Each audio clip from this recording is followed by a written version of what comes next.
Le premier bombardement qui a détruit la maison qui était maman, c'est quand on était parti en exode. Et après, il y a eu les gros bombardements, là, en 44. Alors là, dis donc, je me rappelle parce que là, dis donc, j'avais fait un clafoutis. On n'avait pas grand-chose. Pour une fois, je faisais quelque chose.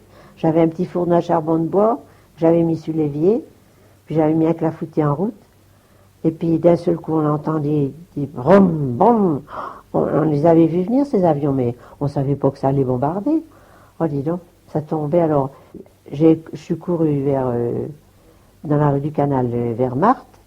Puis j'ai dit, il faut qu'on se sauve, ça bombarde. Alors, puis on a monté avec maman la côte.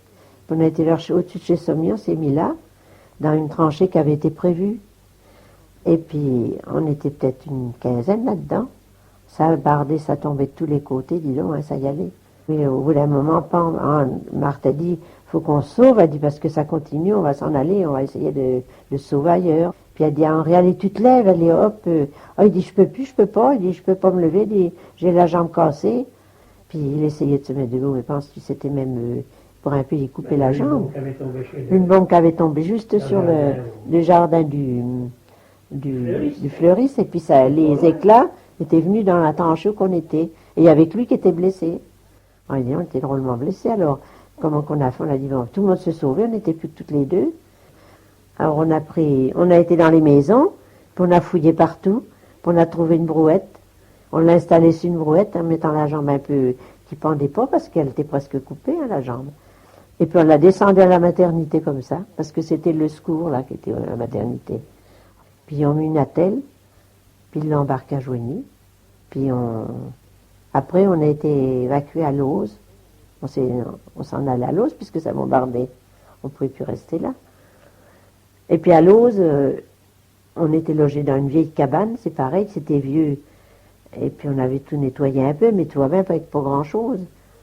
Et puis il disait toujours, oh ça me pique mon plâtre, là, Henri, ça me pique là-dedans, mais qu'est-ce que j'ai donc, il me fait mal comme ça, qu'est-ce qui me pique? Puis un jour, le docteur Massé, il était gentil, le docteur Massé, c'était le médecin des pauvres, lui. Il vient et puis il dit, voyons voir que je regarde ce qu'il y a là-dedans. Il dit, ça me brûle, ça me pique, ça me... On leur dit, on ouvre le plâtre, c'était que des puces qu'il y a eu là-dedans. Enfin, il a cautérisé au fur et à mesure, il a enlevé les puces, il a nettoyé, et bien puis on est resté encore au moins, je sais pas, 2 mois dans cette cabane. Oh oui, largement. Ben, enfin, bon, on était pas mal, on entendait bien les bombes qui tombaient, hein. C'est que ça y allait, hein. Et on voyait les avions qui venaient en piquet, qui descendaient sur les voies, sur le pont, partout. Et puis, ben, qu'est-ce que tu veux? Moi, je travaillais au chemin de fer, alors de Lose, ben, je descendais tous les jours travailler au chemin de fer, en vélo, puis je remontais à Lose en vélo, le soir, à tout un peu le trafic. Et puis, il y avait pas grand monde dans les rues, j'aime mieux dire que c'était vide, hein.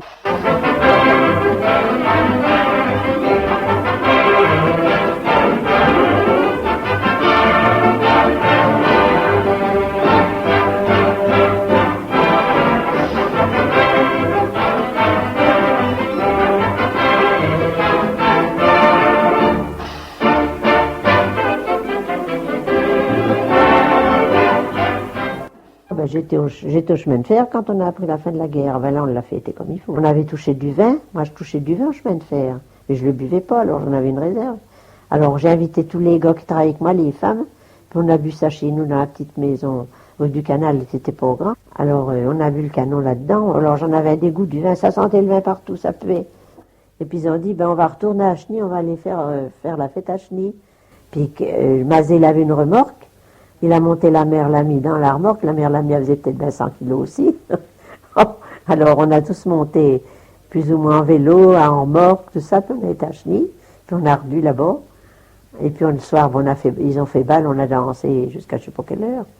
Oh, ben, c'était l'euphorie, là, dis donc, ça y allait. Hein. Tout le monde était heureux.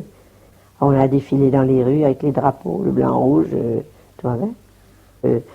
J'ai vu quand ils ont conduit les femmes, qu'ils ont fait le tour de la mairie, là, il y en a une qui criait « Je suis pucelle, je veux un docteur, je veux pas qu'on me tonde. » Mais ils l'ont tondu quand même. Mais il y en a bien d'autres qui avaient couché avec les Allemands puis qu'ils n'ont pas tondu, mais enfin, si tu veux. Alors pendant pendant toutes ces années-là, tu avais des nouvelles de Louis, comment? Oh ben oui, par des lettres qu'il m'envoyait. J'écrivais toutes les semaines à peu près. Oui. Oh ben au début, j'ai été longtemps sans en avoir. Ah ben oui. Puis après, les nouvelles sont arrivées, quoi. Bon, bah, puis moi, j'y écrivais, j'ai envoyé des colis. Alors, j'y faisais des colis de viande. J'allais chez le boucher, je cherchais de la viande chez Déserville. Alors, on mettait ça dans des boîtes, puis on les faisait sertir.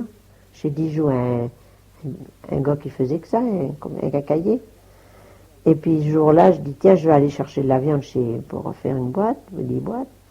Et puis, il y avait c'était sur la fin, puisque c'est quand ils avaient fusillé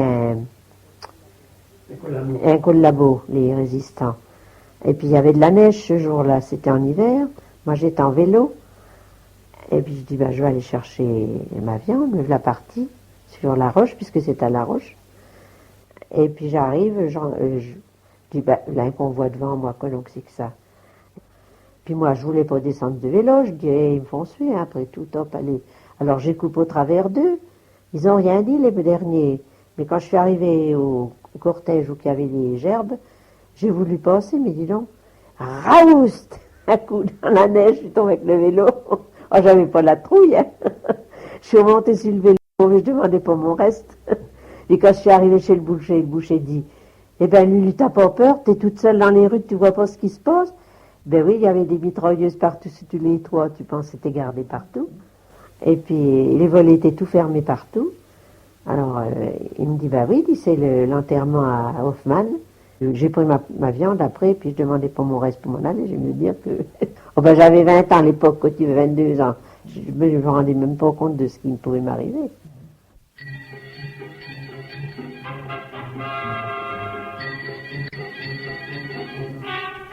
Je m'en allais chercher des oies, du côté de fouiller les oies, à bicyclette.